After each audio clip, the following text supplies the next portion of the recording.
Sandra, and I have another project in my series, 31 Projects in 31 Days, my Vlogtober series where I take something from my crafty stash and make it into something else. What I did this project was use a bit of inspiration from previous projects I'd done, and I know some people aren't going to like it because it's still October/November, but we're going to start talking Christmas. Not because I think that we should start Christmas now. I'm kind of annoyed at how the stores are already inundating us with it. But if you want to make your crafts from scratch, or in my case, if you intend to sell at some Christmas craft shows, fortunately, you got to start making Christmas in October. So, what I made is this. Super simple. It's just a really simple wreath. As you can see, there's one that I had made for the fall. This one just used a wreath form from the dollar store. And then I made, the way I make my covers is basically you're just making a scarf. You're going to make, I used 19 stitches with an eye hook. And this one I actually was trying out a different stitch pattern than I'd used before. Previously I'd been doing 3 rows of double crochet, 7 rows of single, 3 of double, 7 of single. And I like that because having the different stitches helps it to conform. And if you'll notice, this one looks just a little bit like lumpy. And that's because I did 5 rows of double crochet, 5 rows of single. And it just doesn't stretch as easily to the round nature of the form. But it doesn't look bad with the green because kind of lumpy is kind of more, I don't know, pine wreathy.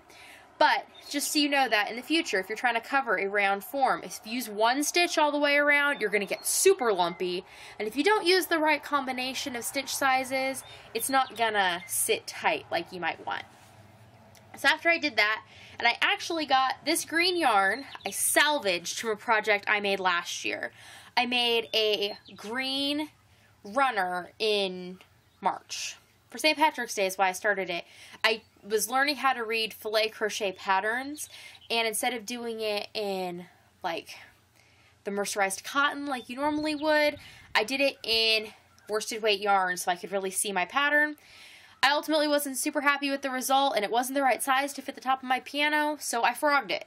And as I was frogging it, I was making a wreath and another project, which you will see coming up. So this has been reclaimed. Now the red was from just a scrap ball I had left over. I went through my, when I get to the end of the skeins, they turn into yarn barf. I roll them into balls and I stick them in this one container. And then when I need, like, not a huge amount, I will go and pull out those balls and try and make something.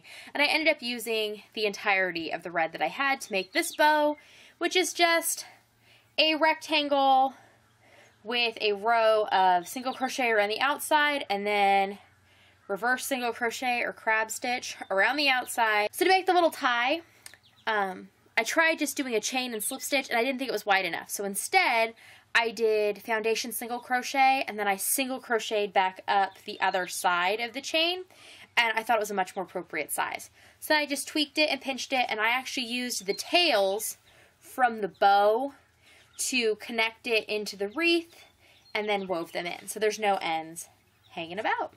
So that is my holiday wreath for Christmas. If you'd like to see the other things that I made during Vlogtober, you can go ahead and check out the playlist on my channel where all 31 projects will be located here shortly. Or you can go ahead and subscribe down below and I'll show up in your feed every day, mostly with daily vlogs where you can see what I'm up to, crafting, making, what have you, in my everyday life. See you later. Bye!